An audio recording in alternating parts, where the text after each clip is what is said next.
అందరికీ సామాజిక ఉద్యమాభివందనాలు. తెల్లాపూర్‌లో మరి పూలే గారి విగ్రహం సంఘటన అందరికీ తెలిసిందే. మరి కొంతమంది దుండగులు, దొంగలు ఇంకా తెలుసు మీ అందరికీ. అంతకంటే మంచి పదం మతోన్మాదులు, ఇంకా మంచి పదం మనువాదులు. సో వీళ్ళకు ఈ దేశంలో ఉన్న ఈ దేశాన్ని నడిపిస్తున్న రాజ్యాంగం అంటే గిట్టదు.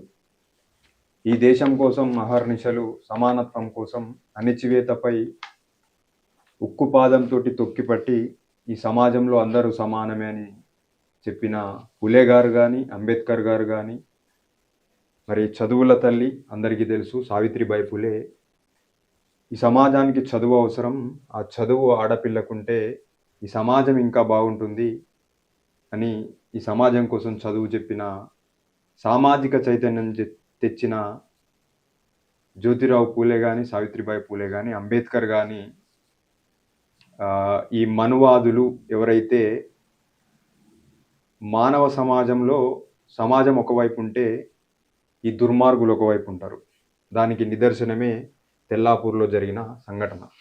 ముఖ్యంగా అక్కడ ఏదైతే శివాజీ విగ్రహం ఉందో, ఈ జోకర్ గాళ్లకు, ఈ బేకార్ గాళ్లకు, ఈ బ్రోకర్ గాళ్లకు, ఈ లుచ్చా, ఇక నాకు ఇంతకంటే ఎక్కువ బూతులు వస్తాయి కానీ మాట్లాడదలుచుకుంటుంది. ఎందుకంటే ఈ సమాజంలో ఎవరైతే సమాజం కోసం కొట్లాడిరో వాళ్ళని యాక్సెప్ట్ చేయలేని ఈ దరిద్రులు, ఈ దుర్మార్గులను ఎన్ని తిట్టినా తప్పు లేదు. కానీ అంతకంటే ఎక్కువ తిట్టలేము. ఇక శివాజీ చరిత్రకు వస్తే వీళ్ళు ఓన్ చేసుకునే ప్రయత్నం చేస్తారు.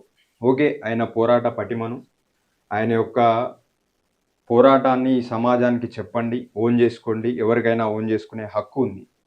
బట్ ఆ ఓన్ చేసుకునే వే ఆఫ్ ఏదైతే ఉందో అది తప్పు. నేను ఎవరైతే ఈ లుచ్చా లఫంగిగాళ్ళు ఎవరైతే ఈ దేశంలో ఉన్న రాజ్యాంగం రాసిన అంబేద్కర్ గారికి, ఈ దేశంలో సామాజిక చైతన్యం అసమానతలపై ఉక్కుపాదం మోపిన సావిత్రిబాయి పూలే కానీ, జ్యోతిరావు పూలే కానీ ఎవరైతే వీరికి వ్యతిరేకంగా మాట్లాడుతున్నారో వాళ్ళకి చెప్తా ఉన్నా, శివాజీ శూద్రుల కోసం, అణగారిన వర్గాల కోసం కొట్లాడిండు. ఈ దేశంలో ఉన్న మనువాదులు పట్టాభిషేకం చేసే అంశం వచ్చినప్పుడు రాజుకు పట్టాభిషేకం చేస్తారు. ఆ పట్టాభిషేకం చేసే సమయంలో శూద్రుడు అని పట్టాభిషేకానికి ఒప్పుకోలే. ఎక్కడి నుంచో ఒక ఆయన పట్టుకొస్తారు.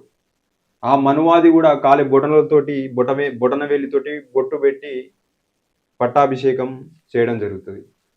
మరి ఇంకా మీరు ఓన్ చేసుకునే విధానం ఏదైతే ఉందో దానికి దీనికి ఏం సంబంధం? సిగ్గు ఎగ్గు లేకుండా ఆ పూలే గారి విగ్రహాన్ని తంతుర్రంట. అరే మీరేం బేకారు కాలరా నాయన, ఇంత చదువుకోనరా బాబు, చదువుకోండి. ఈ సమాజం మీద ఏదో వచ్చి మీద పడంగానే కాదు, చదువుకోవాలి. చదువుకుంటే తెలివి ఉంటుంది. అజ్ఞానము, ఈ దేశంలో జ్ఞానం వైపు, విజ్ఞానం వైపు ఈ సమాజంలో చరిత్ర ఉంది. ఆ చరిత్ర గురించి తెలుసుకోండి, జ్ఞానం పెంచుకోండి. విజ్ఞానం అంటే ఏందో తెలుసుకోండి, పుస్తకాలు చదవండి, చరిత్ర చదవండి. ఆ పెయిడ్ ఆర్టిస్ట్ గాళ్ళు, పనికి మాలిన వాట్సాప్ యూనివర్సిటీ బ్యాచ్ గాళ్ళు పంపిణీ అదే స్టోరీలు అనుకుని చదివితే ఎట్లా? నిజాలు ఏంటి, అసలు వ్యవస్థలో నిజంగానే ఏం జరుగుతుంది, వ్యవస్థలో ఏమున్నది, ఈ దేశం కోసం నిజంగానే ఎవరు కొట్లాడారు, ఈ దేశంలో అసమానతలు, అవమానాలపై, అస్పృశ్యతలపై, అణచివేతపై ఎవరు దాడి చేసిర్రు, ఇది తెలుసుకోండి మొదలు. ఎంతసేపు ఒకటే పెయిడ్ ఆర్టిస్టులు మన వాట్సాప్ యూనివర్సిటీలలో వచ్చినాయి, ఎంతసేపు ఫార్వర్డ్ చేసుకుంటా మీరు కూడా సమాజానికి అది చెప్తా అంటే ఎవడింటాడు? మీరంటే అంగన్వాడి కూడా చదువుకోలే, మీరంటే లుచ్చాగాళ్ళు, బేకారుగాళ్ళు, విగ్రహాలపై దాడి చేస్తారు. అక్కడ విగ్రహం పెడితే తెల్లాపూర్లో విగ్రహం పెడితే మీకేం నొప్పి? మీకేమన్నా బాధ ఉంటే పోయి లీగల్గా తెలుసుకోండి. విగ్రహంపై దాడి చేయడం ఏంది? దగులుబాచి చర్యలు కాకపోతే ఇవన్నీ. శివాజీని ఓన్ చేసుకునే విధానం ఏదైతుందో, శివాజీ మీలాంటి వెధవల మీద, మీలాంటి చిల్లరగాళ్ళ లాంటి వాళ్ళ మీద, అణిచివేతల మీద కొట్లాడిండు. అక్కడ ఇక యుద్ధం చేసినప్పుడు జై శివాజీ అనుర్రా బాబు, కానీ మీ మెదళ్ళలో పెండ పెట్టుకొని ఆ ఉచ్చ తాగుకుంటా ఆ పెండ పనికి మాలిన మాటలు మాట్లాడుకుంటా జై శివాజీ అంటే శివాజీ గారికి ఉన్న గొప్పతనం ఏంది, ఆయన పోరాట పటిమేంది? మీరు అనుకునే శివాజీకి ఏదో మీ మతోన్మాదమో లేకపోతే మీ మనువాదమో రుద్దాలనుకుంటే అది తప్పు. మీరు రుద్దినా కూడా అది చరిత్రహీనులుగా ఉంటారు తప్ప చరిత్ర అసలు వాస్తవాలు ఏంది, చరిత్రలో ఏం జరిగింది, ఈ సమాజం కోసం ఎవరు కొట్లాడారు అనేది తెలుసుకుంటే బాగుంటుంది. ఒక పక్కన మహనీయుని తన్నుకుంటేనే ఇంకొక మహనీయునికి జై శివాజీ అంటారు. జై శివాజీ అనే అర్హత మీకు ఎక్కడిదిరా నాయన? మీరు ఒక పనికి మాలిన చదువు రాని ఈ సమాజం మీద అవగాహన లేని దద్దమ్మలు ఎవరన్నా ఉన్నారంటే ఈ మనువాదులు, ఈ మతోన్మాదులు. ఒక మహనీయుని పక్కన ఇంకో మహనీయుని విగ్రహం ఉంటే మీకేం నొప్పి, మీకేం బాధ? శివాజీకి మీరు అంటగడుతున్న ఏదైతే ఈ రంగు ఉందో దానికి సంబంధమే లేదు. ఓకే, ఆయన వ్యవస్థ ఏంది, ఆయన వ్యవస్థలో ఎవరు చీఫ్గా పనిచేసిర్రు, ఇవన్నీ తెలుసుకోండి. నేను ఒక వర్గాన్ని ఏదో కించపరచడానికి మాట్లాడే మాటలు కావు ఇవి. ఒక మహనీయుని మీద దాడి జరిగింది, ఆ దాడిని ఖండిస్తా ఉన్నా. ఎంతసేపు మనకు తెలిసింది వాట్సాప్ యూనివర్సిటీలలో మీ పెండదిన బ్యాచ్ నమ్మకుర్రి. ఈ ఉచ్చలల్ల చేపలు పట్టే నా కొడుకులు వీళ్ళంతా. ఓకేనా? ఆ వాట్సాప్ యూనివర్సిటీలలో వచ్చింది మన తవ్వుకుంటూ పోతా ఉంటే అది ఏడుకోకపోతే ఏదో అవుతుంది. తెలుసుకోండి. పుర్రెలల్లా మీ బుర్రలల్లా ఒక మనువాదం అనే మతోన్మాదం అనే ఒక పిచ్చి మెదడు, పిచ్చి ఏదో ఇంజెక్షన్ ఎక్కించినట్టు ఎక్కించి ఈ సమాజంలో ఇడిచిపెట్టారు మిమ్మల్ని. ఊరి మీద ఏదో ఇడిచిపెట్టాను అంటారు ఇక వస్తా అనొద్దిగా అంటే బాధపడతారు. బుద్ధి జ్ఞానం ఏమన్నా కడుపుకు అన్నం తినరు కదా, మనం పెండ తింటాం కదా, ఆ పెండ తినే ఆలోచనలో వస్తాయి. ఆ పెండ తినుడు, ఆ ఉచ్చదాగుడు బంద్ చేసి పుస్తకాలు చదువుకోరి, జర చరిత్ర చదువుకోరి, సిగ్గు శరం ఏమన్నా వస్తుంది.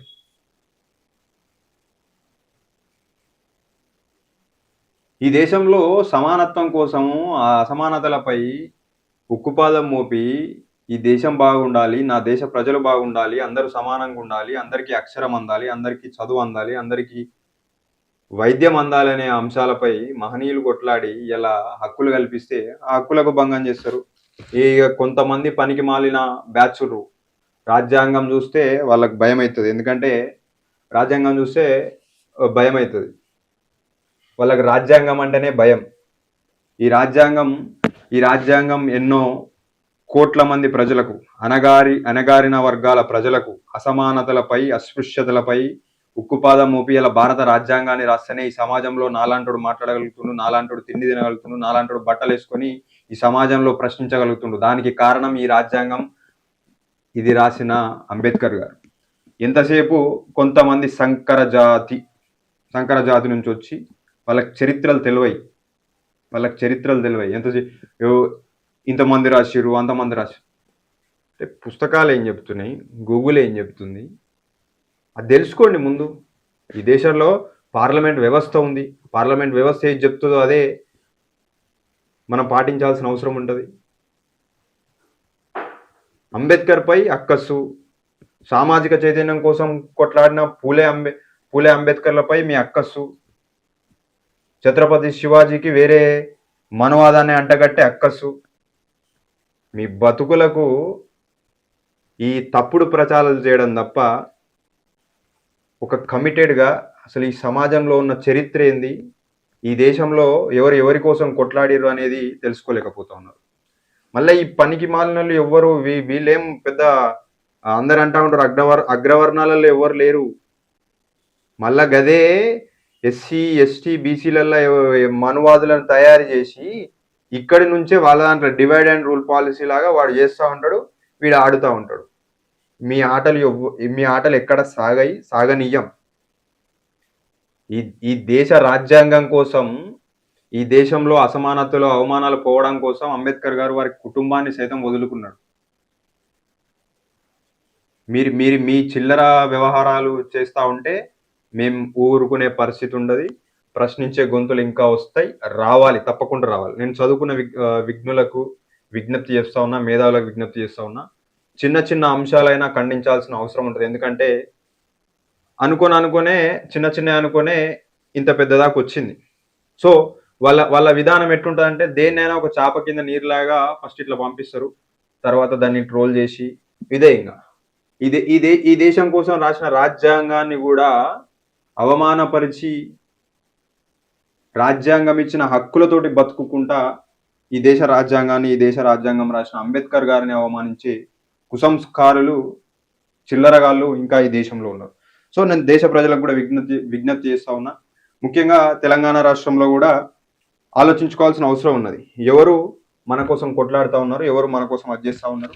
ఈ దేశంలో పథకాలు ప్రజలకు అందకపోయినా సరే, పథకాలు ప్రజల దగ్గరికి రాకున్నా సరే, ఎవడి పొట్ట కోసం వాడు పని చేసుకొని బాగుపడే అంశాలుంటాయి. కానీ ఈ మతోన్మాదాన్ని అడ్డం పెట్టుకొని మేము రాజకీయం చేస్తాం, మాకు ఓట్లేయరని, సీట్లియ్యరని మీ కాళ్ళ దగ్గరికొస్తే అదే కాలుతోటి తరిమి కొట్టాల్సిన అవసరం ఉందని నేను తెలంగాణ ప్రజలకు విజ్ఞప్తి చేస్తా ఉన్నా.